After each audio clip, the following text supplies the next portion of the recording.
Hello friends, हमारे YouTube channel success heroes में आपका फिर से स्वागत है।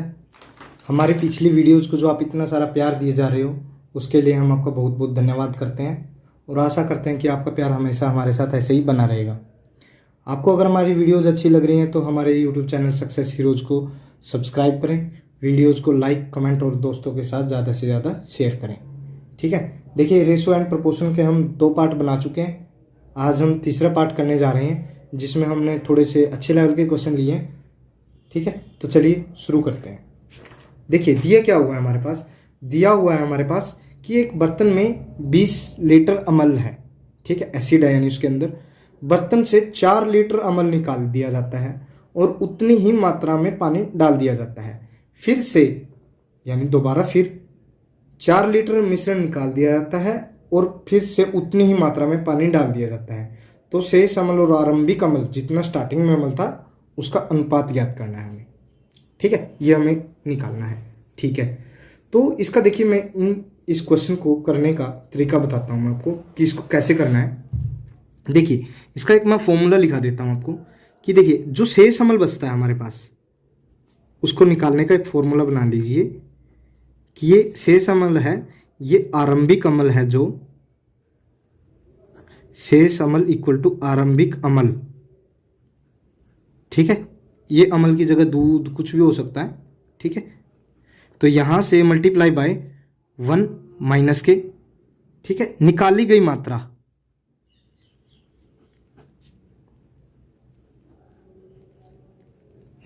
मात्रा डिवाइड बाय आरंभिक मात्रा जो भी स्टार्टिंग में थी। ठीक है, कोई भी चीज़ है, दूध है, अमल है, कुछ भी है, उसकी आरंभिक मात्रा और पावर में n क्या है हमारे पास, n हमारे पास है कि प्रोसेस कितनी बार किया गया है। ठीक है, 1 बार किया गया है, 2 बार किया गया है, 3 बार, 4 बार, 5 बार, जितनी बार भी किया गया है उसको डायरेक्ट निकाल सकते हैं हम। ठीक है, तो देखिए यहाँ से शेष अमल निकालना है हमें। ठीक है, वैल्यू पुट करते हैं हम। आरंभिक अमल कितना हमारे पास 20 है। ठीक है, 1 माइनस के निकाली गई मात्रा कितनी है, 4 निकाली गई है। ठीक है, यहाँ से भी 4 निकाली गई तो ये 4 आ गया। ठीक है, आरंभिक कितनी थी, 20 थी। प्रोसेस कितनी बार रिपीट हुआ है, प्रोसेस हमारे पास 1 और 2 बार रिपीट हुआ है तो 2 आ जाएगा, n की वैल्यू 2 आ गई। ठीक है, तो यहाँ से 20, ये इसको काटते हैं तो 4 एकम 4 और 5। ठीक है, इसको अगर मैं लिखूँ तो 5 एकम 5 माइनस 1, ये 1 है ना यहाँ पे, अब कटने के बाद 5 माइनस 1 यानी 4। इसको मैं 4/5 और 4/5 लिख सकता हूँ, स्क्वायर है ना, दोनों तरफ 2 बार लिख सकता हूँ। तो इसको अगर मैं काटूँ तो 5 चौका 20 यानी 4 गुना 4 16 चौका 64, 64/5 आ गया मेरे पास। यानी इसको मैं अगर लिखूँ तो 12.8 आ गया। ठीक है, 12.8 लीटर आ गया शेष अमल हमारे पास। ठीक है, 2 बार प्रोसेस रिपीट करने के बाद हमारे पास शेष अमल आया, वो 12.8 आया। ठीक है, तो मुझे पूछा गया है शेष अमल रेशो आरंभिक अमल। ठीक है, निकाल दीजिए कितना होगा, ये 12.8 है, ये 20 का है। ठीक है, अगर मैं इसको पॉइंट हटाता हूँ तो 0 इधर लगा देता हूँ। ठीक है, देखिए अगर मैं इसको 8 से काटूँ, इसको मैं 8 से काटूँ तो 16 8 128 होता है और 25 8 200 होता है। ठीक है, तो यानी 16:25 यही आपका आंसर होगा। ठीक है, ये आपका आंसर होगा। चलिए अगले क्वेश्चन की तरफ जल्दी से बढ़ते हैं। देखिए दिया क्या हुआ है कि यदि ए और बी 2 मिश्र धातु हैं जो सोने और तांबे के मिश्रण से बनाई गई हैं, यदि ए और बी में सोने तथा तांबे का अनुपात 5:3 और 5:11 है। ठीक है, यदि समान मात्रा में ए और बी को मिलाकर एक तीसरी मिश्र धातु बनाई गई है सी। ठीक है, तो सी में सोने और तांबे की मात्रा का मतलब तांबे का अनुपात ज्ञात कीजिए, कितना कितना तांबा और सोना है उनके अंदर। ठीक है, ये दिया हुआ। देखिए इस क्वेश्चन को करने के मैं आपको 2 मेथड कराऊंगा, आपको जो भी उचित लगे आप उसी से कर लीजिएगा। मैं 2 करवाता हूं। देखिए दिया क्या हुआ है हमारे पास, 2 मिश्र धातु है मेरे पास में। ठीक है, उनमें सोने और तांबे का अनुपात, यानी देखिए सोना है। ठीक है, सोना और ये तांबा लगा दीजिए, ये सोना लगा लीजिए, ये तांबा है। ठीक है, ए में क्या दिया हुआ है कि वो 5:3 में है। बी क्या दिया है कि वो 5:11 में है। ठीक है, इसका मतलब ये है कि इनकी वैल्यू कितनी हो गई, 8 हो गई। 5 और 3 8। इसकी वैल्यू क्या होगी, 11 और 5 16 हो गई। देखिए इनको दोनों को बराबर करना होता है हमें। ये 16 है, ये 8 है, तो इसको अगर मैं 2 से मल्टीप्लाई कर दूं, ठीक है, तो ये 16 के इक्वल हो जाएगा, यानी इसको 2 से मल्टीप्लाई कर दीजिए।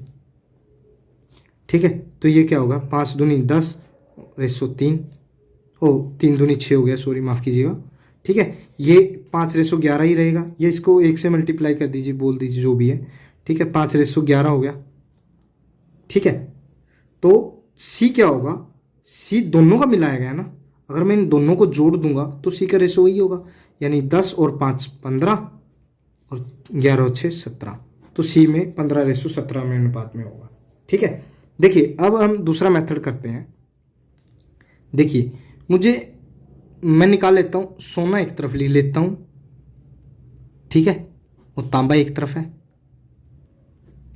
ठीक है, देखिए सोना कितना है, 5 है, ए में 5 है, कितने में से, 5 और 3 8 में से, 5 है 8 में से। ठीक है, यहाँ पे सोना कितना है, 5 है 16 में से, 11 और 5 16। ठीक है, और यहाँ पे तांबा कितना है, तांबा है 3 है, 5 और 3 8 में से। ठीक है, और यहाँ पे तांबा कितना है, 11, 5 और 11 16 में से, 11/16। ठीक है, अगर यहाँ से 16 एलसीएम लेता हूँ, 8 दूनी 16, तो 5 दूनी कितना हो गया, 10 हो गया, यहाँ से 5 हो गया। ठीक है, यहाँ से क्या हो जाएगा 16, 8 दूनी 16, 3 दूनी 6 और 16 एकम 16 11। ठीक है, 16 से 16 तो कट ही जाएगा। ठीक है, 10 और 5 15 और 6 और 11 17, यानी 15:17 में ही अनुपात होगा सी का। ठीक है, आपको जो भी अच्छा मेथड लगे आप उससे कीजिए, दोनों आंसर सही है, एक ही आएंगे। ठीक है, और सही आएंगे। ठीक है, चलिए अगले क्वेश्चन की तरफ जल्दी से बढ़ते हैं।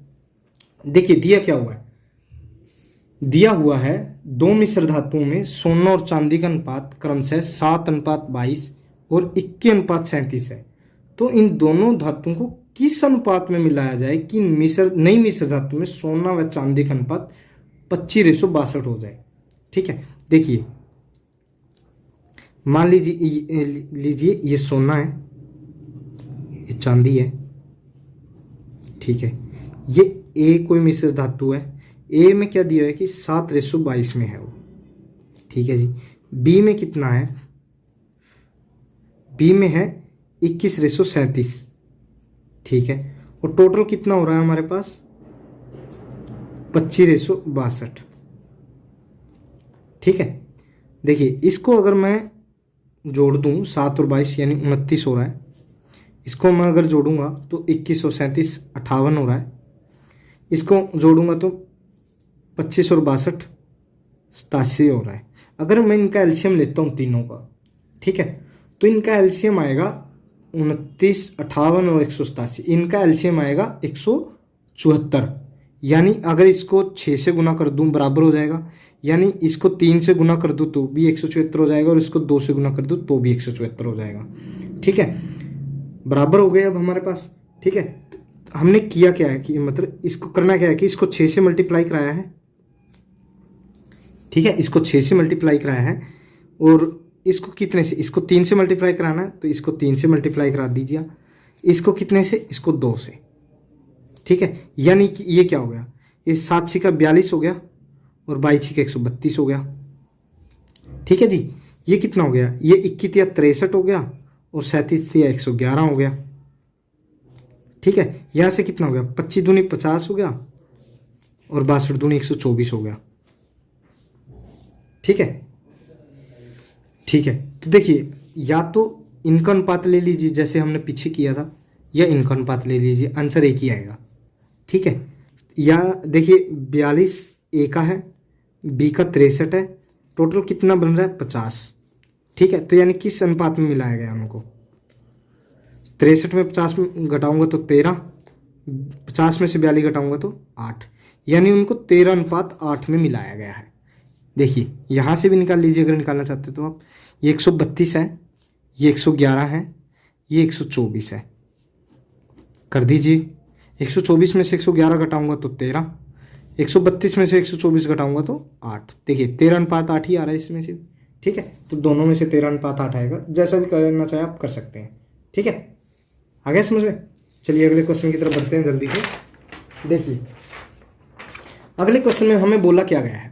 अगले क्वेश्चन में हमें बोला गया है कि ए और बी की साप्ताहिक आय का अनुपात है जो वो 9:7 है। ठीक है, और खर्च का अनुपात दिया हुआ है 4:3। यदि प्रत्येक 200 रुपये की बचत करते हैं तो उनकी आय का योग कितना होगा। ठीक है, देखिए मैंने आय के क्वेश्चन आपको परसेंटेज में भी करवाए थे। उनमें मैंने एक बेसिक मेथड मतलब बेसिक बताया था कि क्या होता है कि आय जो होती है हमारी खर्च प्लस सेविंग या कह लीजिए बचत, इन दोनों का जोड़ होती है। ठीक है, मान लीजिए कुल आय आप पे से कुछ आ रही है, अगर उसमें तो कुछ खर्च कर दोगे तभी तो बचत बचेगी हमारे पास। या ऐसा बोल लीजिए कि खर्च के अंदर अगर हम बचत मिला देंगे हमारी तो ही तो हमारी आय बनेगी। ठीक है, वही हम कंसेप्ट यहाँ लगाने जा रहे हैं। मैं लिख भी देता हूँ। ठीक है, खर्च प्लस बचत इक्वल टू आय, यही होता है हमारे पास। ठीक है, देखिए क्या करता हूँ मैं। देखिए ए और बी हैं कोई हमारे पास 2 पर्सन। ठीक है, ए और बी, इसकी आय है जो इनकम है वो 9:7 में है। ठीक है, यानी इसको मैं 9x लिख लेता हूँ, इसको 7x लिख लेता हूँ। ठीक है, और जो एक्सपेंडिचर है यानी खर्च है वो 4:3 में है। ठीक है, सेविंग है दोनों 200 रुपए की करते हैं। 200 रुपये हैं ये, ध्यान दीजिएगा दोनों के।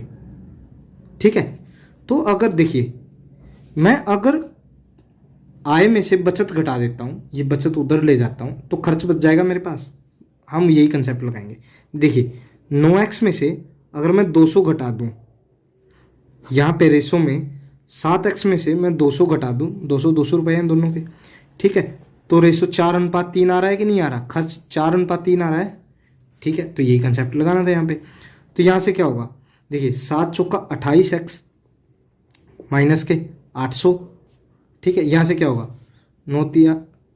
27x माइनस के 600। ठीक है, तो यहाँ से क्या होगा, ये x इधर 27x इधर आ गया, 28 में से तो कितना बच गया, x बच गया। ये 800 उधर चला गया, प्लस का 800 माइनस का 600 यानी 200। तो x की वैल्यू 200 आ गई है मेरे पास। तो आय का योग क्या होगा, आय का योग, दोनों की आय का योग। ठीक है, तो क्या होगा, देखिए 9 और 7 थे ना, 9x और 7x थी ना टोटल हमारे पास। तो टोटल क्या हो गई, इसको अगर मैं जोड़ूंगा तो 9 और 7 16x होगी ना टोटल। ठीक है, तो 16x था, x की जगह 200 रख दीजिए। ठीक है, तो 16 दूनी 32 यानी 3200 रुपये दोनों की आय का जोड़ आएगा। ठीक है, चलिए अगले क्वेश्चन की तरफ जल्दी से बढ़ते हैं। देखिए अगले क्वेश्चन में क्या दिया हुआ है कि एक दूधिया है जो पानी में मिले हुए दूध को 9 रुपये प्रति लीटर बेचकर 20% मुनाफा कमाता है। ठीक है जी, फिर उसके बाद वो क्या करता है, यदि उसने 1 लीटर दूध शुद्ध दूध है वो 10 रुपये में खरीदा हो, उसकी कीमत 10 रुपये है, तब मिश्रण में दूध व पानी का अनुपात ज्ञात कीजिए जो उसने बेचा, उसमें निकालना है हमें। ठीक है, देखिए इसमें देखिए हम प्रॉफिट एंड लॉस का आ गया है। ठीक है, देखिए अब मैं प्रॉफिट एंड लॉस को अलग से कवर कराऊंगा, वैसे अलग से हम उस पर वीडियो बनाएंगे, लेकिन क्या है कि आपको यहाँ पे कंसेप्ट लेके चलना पड़ेगा, थोड़ा सा समझिएगा, एडजस्ट कीजिएगा।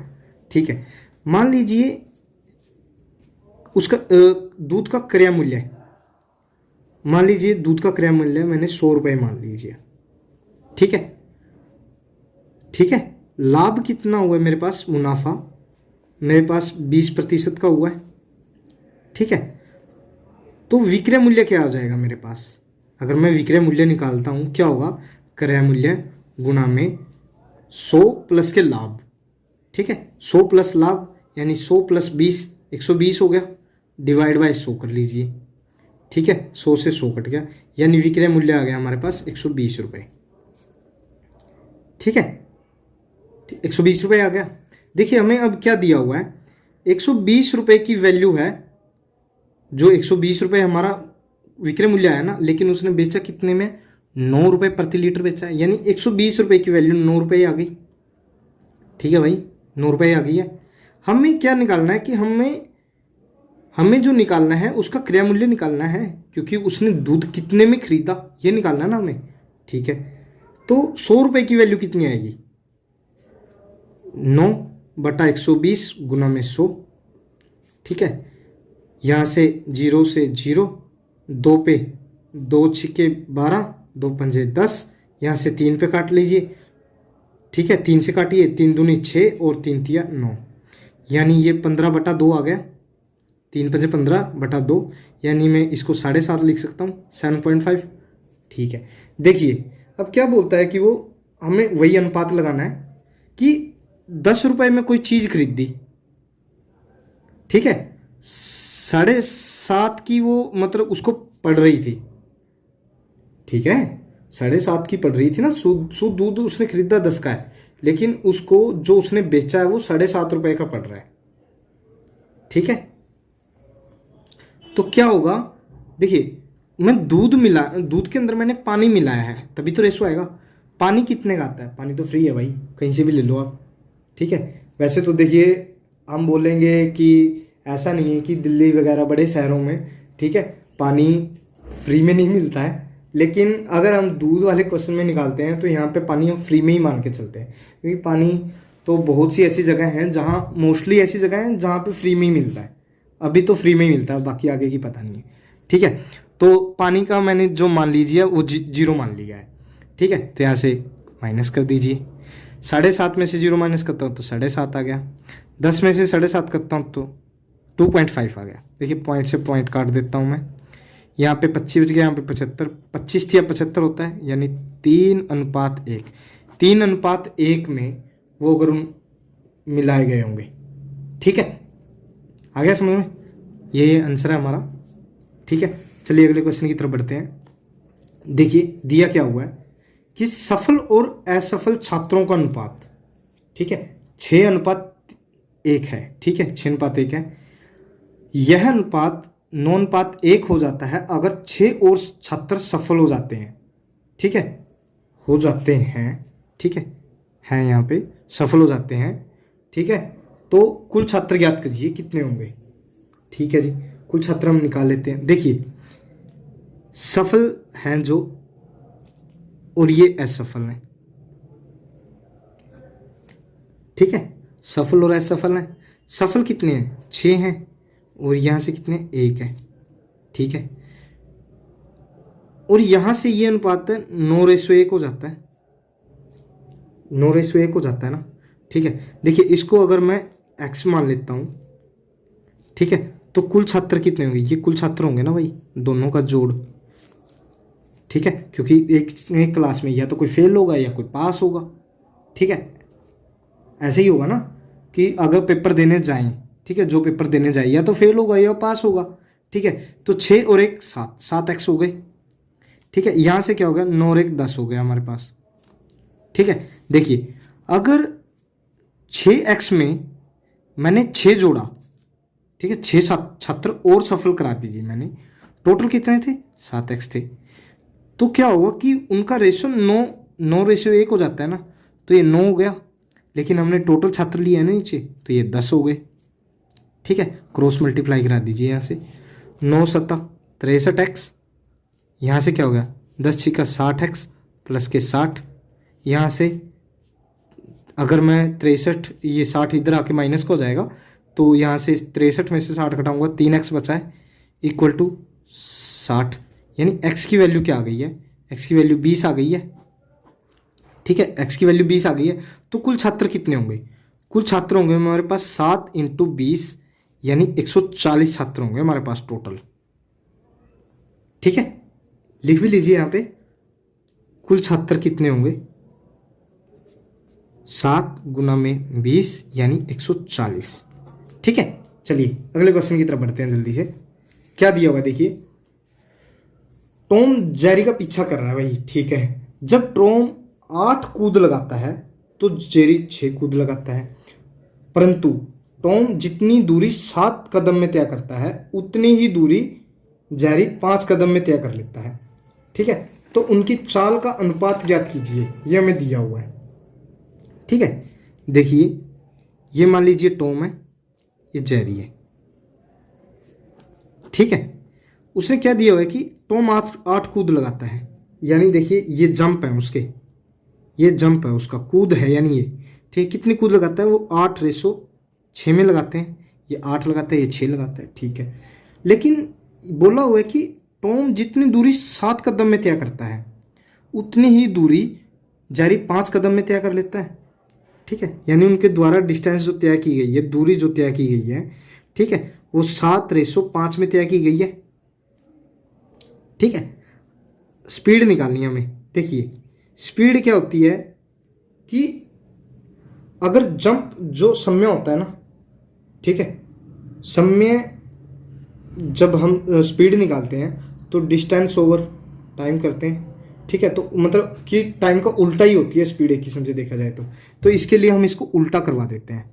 यहाँ से उल्टा करवा दिया मैंने।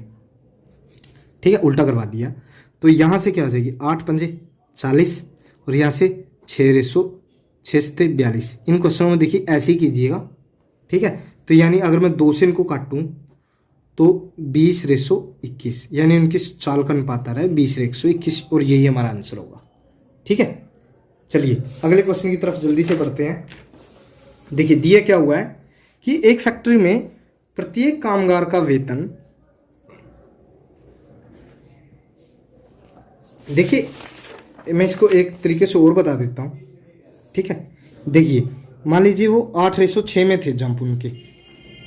ठीक है, ये जंप 8/6 में थे और जो डिस्टेंस थी, देखिए अगर डिस्टेंस को आप दूरी 7 कूद में वो तय करता है और वो 5 में तय करता है, तो यानी इसको अगर मैं उल्टा कर लेता हूँ, ये इसको 5 और ये 7 उल्टा कर लेता हूँ, क्योंकि डिस्टेंस का उल्टा ही होगी ना स्पीड, यही मान लीजिए डिस्टेंस का उल्टा या फिर समय का उल्टा।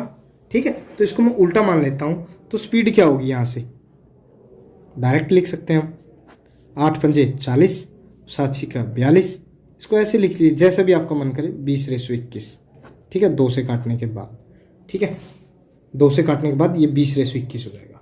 ठीक है, चलिए अगले क्वेश्चन की तरफ बढ़ते हैं जल्दी से। देखिए दिए क्या हुआ है, एक फैक्ट्री में प्रत्येक कामगार का वेतन, देखिए प्रत्येक कामगार का वेतन दिया है 22/25 के अनुपात में बढ़ा दिया गया है। ठीक है, किंतु कामगारों की संख्या वो 26 से ही 2/3% घटा दी गई है। ठीक है, तो वेतन पर निव्वल प्रभाव यानी नेट इफेक्ट निकालना है कि वेतन पर कितना पड़ा है। ठीक है जी, हम निकाल लेते हैं इसको। देखिए पहले तो मुझे ये निकालना है कि ये होता क्या है, जैसे मैंने पिछले क्वेश्चन में करवाया था परसेंटेज में। देखिए 26 से ही 2/3 दिया हुआ मुझे, 26 से ही 2/3%, यानी मैं इसको लिख सकता हूँ 3 26 × 78 2 80 80/3 लिख सकता हूँ। परसेंटेज का नीचे मैं 100 लगा देता हूँ। ठीक है, तो ये क्या हो गया 20 चौके 80 और 20×5 100, तो यानी 4/15 लिख सकता हूँ मैं इसको। ठीक है, तो देखिए क्या हुआ कि जो हमारे पास मतलब वो था वेतन है वो 22/25 में घटाया गया है। ठीक है, वो मतलब बढ़ा दिया गया, माफ़ कीजिएगा, ये वेतन है 22/25 में है। ठीक है, लेकिन कामगार हैं, जो कामगार है हमारे पास वो तो घटा दिए ना इस रेशो में। मान लीजिए वो पहले 15 थे तो अब 4 और घटा दीजिए। ठीक है, 4 घटे हैं ना, तो 15 में से 4 11 रह गए। ठीक है, तो उनका जो क्या बोलते हैं कुल आय जो होगी, यहाँ से कुल आय होगी। ठीक है, कुल वेतन लगा लीजिए, क्या होगा ये 15 को अगर 22 से मल्टीप्लाई करेंगे तो 330 आएगा। यहाँ से इसको अगर ये इसको एक काम कीजिए, इसको है ना यहीं से काट लीजिए। ठीक है, 5×5 = 25, 5×3 = 15, यहाँ से 11 × 11 11 दूनी 22, इसको ऐसे काट भी सकते हैं हम। ठीक है, तो यहाँ से क्या आ गया, यहाँ से क्या आ गया 2×3 = 6 आ गया। ठीक है, और यहाँ से क्या आ गया 5 × 1 = 5 आ गया। ठीक है, 5 एकम 5 आ गया भाई। ठीक है, तो नेट इफेक्ट है जो निवल प्रभाव है, नेट इफेक्ट या फिर निवल प्रभाव में जो निकालना है वो परसेंटेज की फॉर्म में निकालना है ना। ठीक है, तो कितना हुआ है, 6 से 5 हुआ है, यानी 1 हुआ है। कितने पे हुआ है, 6 पे हुआ है, गुना 100, तो 2 पे 50, 2 पे 3, 50/3 है। इसको हम ऐसे लिख सकते हैं 16 सही 2/3%। इसको ऐसे ही लिख सकते हैं। ठीक है, देखिए अगले क्वेश्चन में क्या दिया हुआ है कि पृथ्वी के कुल धरातल पर भूमि और पानी का अनुपात है 3:5 है। उत्तरी गोलार्ध के हिस्से में भूमि और पानी का अनुपात है वो 7:9 है। तो दक्षिणी गोलार्ध में भूमि और पानी का अनुपात याद कीजिए। देखिए ऐसे ऐसे क्वेश्चन है ना, यूट्यूब पे बहुत वायरल होते हैं। ठीक है, लेकिन इतने आसान क्वेश्चन है ना ये। ठीक है, कुछ नहीं करना होता इनके अंदर। देखिए बहुत दिखने में बहुत हार्ड लगते हैं, लेकिन है कुछ नहीं इनके अंदर। इनको हम अच्छे से सोल्व करते हैं। देखिए मान लीजिए मैंने पहले पृथ्वी बना दी है भाई। ठीक है, देखिए गोल तो है नहीं मेरे से, गोल नहीं बनी है, लेकिन बना दी है। ड्राइंग मेरी अच्छी नहीं है। ठीक है, ये 2 पार्ट में गई। ठीक है, नॉर्थ, ये इसको नॉर्थर्न हेमिस्फीयर और इसको साउदर्न हेमिस्फीयर ऐसे बोल देते हैं, यानी उत्तरी गोलार्ध और दक्षिणी गोलार्ध। ठीक है, इसके अंदर क्या दिया हुआ है, देखिए अर्थ है, दोनों 1-1 के रेशो में बटेगी ना। अर्थ को अगर मैं नॉर्थ और साउदर्न पार्ट में बांटूँ तो ये 1-1 के रेशो में बटेगी ना। तो अगर ये 2 है तो 1-1 के रेशो में तभी बटेगी ना, बराबर बराबर बटती है ना। ठीक है, ठीक है, देखिए दिया क्या हुआ है कि अर्थ में जो भूमि और पानी का अनुपात, यानी लैंड और वाटर का जो अनुपात है, ठीक है, अर्थ में क्या होगा, ठीक है, वो 3:5 है। ठीक है, लेकिन उत्तरी गोलार्ध में कितना है, ये नॉर्दर्न हेमिस्फीयर में कितना है, 7:9 है। ठीक है, यहाँ 7:9 दिया हुआ है, यहाँ पे ये इनका टोटल दिया हुआ है 3:5। ठीक है, यही हमें दिया हुआ है। देखिए पहले तो इनको जोड़ लीजिए, 3 5 8 हो गया, ये 7 और 9 16 हो गया। देखिए वैसे ही हमें इनको दोनों को इक्वल बनाना है, तो 8 दूनी 16 कर लेता हूँ मैं, इसको 2 से मल्टीप्लाई करा दिया है यानी मैंने। ठीक है, यहाँ से क्या हो गया, यानी ये 6:10 हो गया। ठीक है, और यहाँ से क्या हो गया, 7:9 हो गया ये। ठीक है, लेकिन एक चीज़ और देखिए, यहाँ से ये पृथ्वी 2 हिस्से की है ना, और नॉर्दर्न हेमिस्फीयर 1 हिस्सा है, तो इसको 2 से मल्टीप्लाई और करा दीजिए, यहाँ से 1 मल्टीप्लाई हो गया। यानी अगर लैंड और वाटर अर्थ में कितना हो गया, इसको 2 से मल्टीप्लाई और कराइए। ठीक है, इसको 2 से मल्टीप्लाई कराइए, इसको 1 से मल्टीप्लाई कराइए, यानी 6 दूनी 12 और 10 दूनी 20। ठीक है, और नॉर्दर्न हेमिस्फीयर क्या हो गया, 7:9। ठीक है, तो अब घटा दीजिए इसको, इस साउदर्न हेमिस्फीयर बच जाएगा। ठीक है, 12 में से 7 गया 5, और 20 में से 9 गया 11, यानी ये 5:11 आएगा हमारे पास। ठीक है, ये 5:11 आएगा, और ये भूमि और पानी का अनुपात 5:11 आएगा उत्तर साउदर्न हेमिस्फीयर में, यानी दक्षिणी गोलार्ध में। ठीक है, देखिए आसान क्वेश्चन था ना। चलिए, अगर किसी को समझ थोड़ा बहुत कन्फ्यूजन है तो वीडियो रिवाइंड कर लीजिएगा। ठीक है, आसान से सब समझ में आएगा, कोई दिक्कत नहीं है। ठीक है, चलिए अगले क्वेश्चन की तरफ जल्दी से बढ़ते हैं, वीडियो को ज़्यादा ना खींचते हुए। ठीक है, देखिए दिया क्या हुआ है कि 15,525 रुपये की कोई राशि है जो सुनील, अनिल और जमील के बीच इस तरह से विभाजित की जानी है कि यदि उनके हिस्से में क्रमशः 22, 35 और 48 रुपये कम कर दिए जाएं तो उनकी राशि 7:10:13 के अनुपात में हो जाए। यदि उनके मूल हिस्सों में क्रमशः 16, 77 और 37 रुपये जोड़ दिए जाए तो उनकी राशि का अनुपात क्या रहेगा, यह हमें निकालना। देखिए दिया क्या हुआ है कि कुछ राशि है टोटल जो इन तीनों में बांटनी है हमें। ठीक है, हमें नहीं पता भाई किस में कितना हिस्सा आ रहा है, हमें नहीं पता, लेकिन अगर उनके हिस्से में से 22, 35 और 48 क्रम से इतने रुपए घटा दिए जाए तो उनकी शेष राशि हमारे पास इतनी रेशो में आ जाती है। समझे कुछ क्वेश्चन?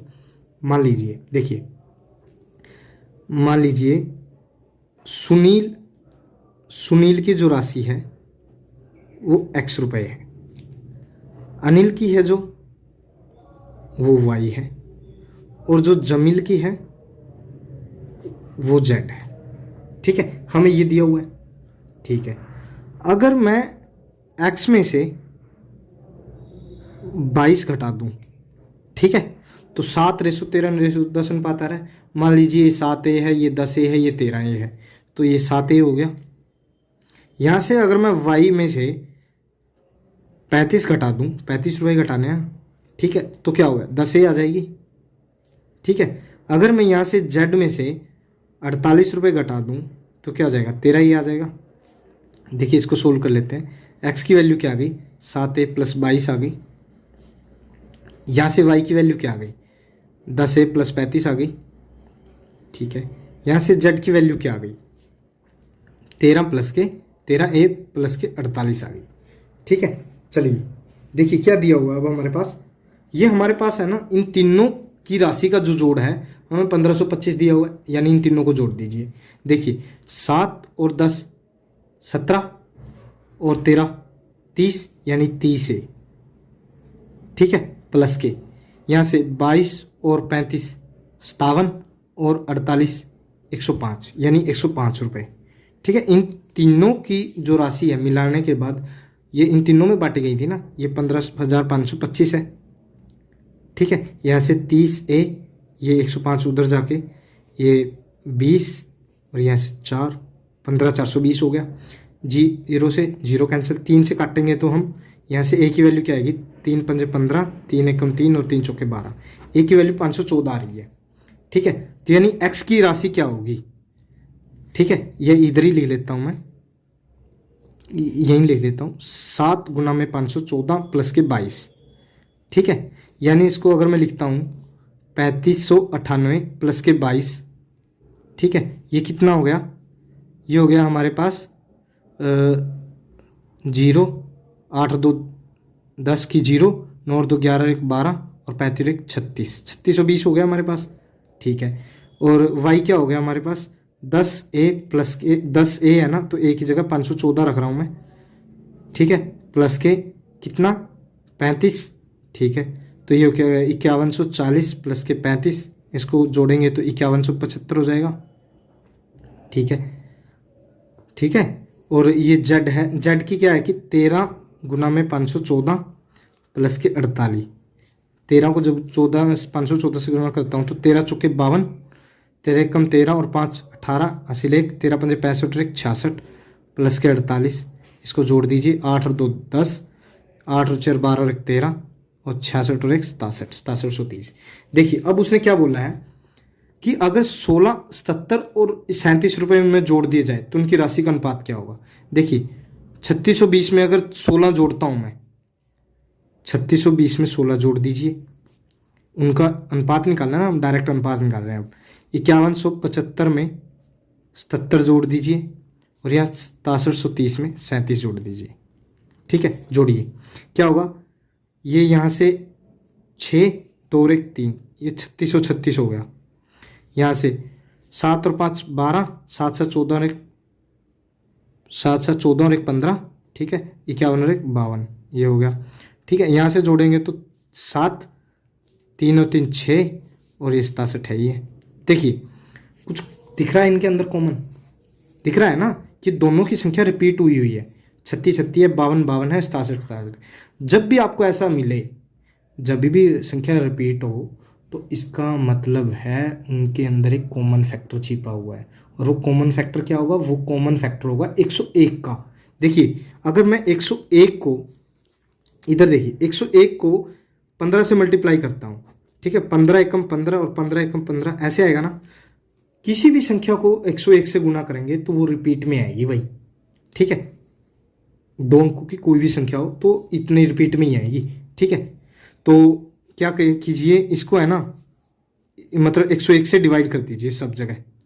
ठीक है, तो यहाँ पे क्या हो जाएगा, काट दीजिए 101 से सबको। यहाँ से क्या आ जाएगा 36, यहाँ से क्या हो जाएगा 52 और यहाँ से क्या आ जाएगा 67, यानी 36:52:67 उनकी राशि का अनुपात आ जाएगा जब उनमें ये संख्या जोड़ी जाएंगी। ठीक है, देखिए यही हमारा आंसर होगा। चलिए आज इसको यहीं समाप्त करते हैं। इसके साथ हमारा रेशो एंड प्रोपोर्शन पूरा हो गया भाई। ठीक है, दबा के क्वेश्चन लगाइएगा आप, ठीक है। और अच्छे से प्रैक्टिस कीजिए, जितनी ज़्यादा प्रैक्टिस करोगे सक्सेस उतनी ही नज़दीक आएगी आपकी, ठीक है। देखिए क्वेश्चन ज़्यादा हार्ड भी नहीं है इसके, आसान सा चैप्टर है, ठीक है। तो कोई टेंशन लेने वाली बात नहीं है, जल्दी से इसको कंप्लीट कीजिएगा, ठीक है। तो चलिए अगले चैप्टर के साथ अगली वीडियो में मिलते हैं, तब तक के लिए बाय बाय, लव यू, जय हिंद।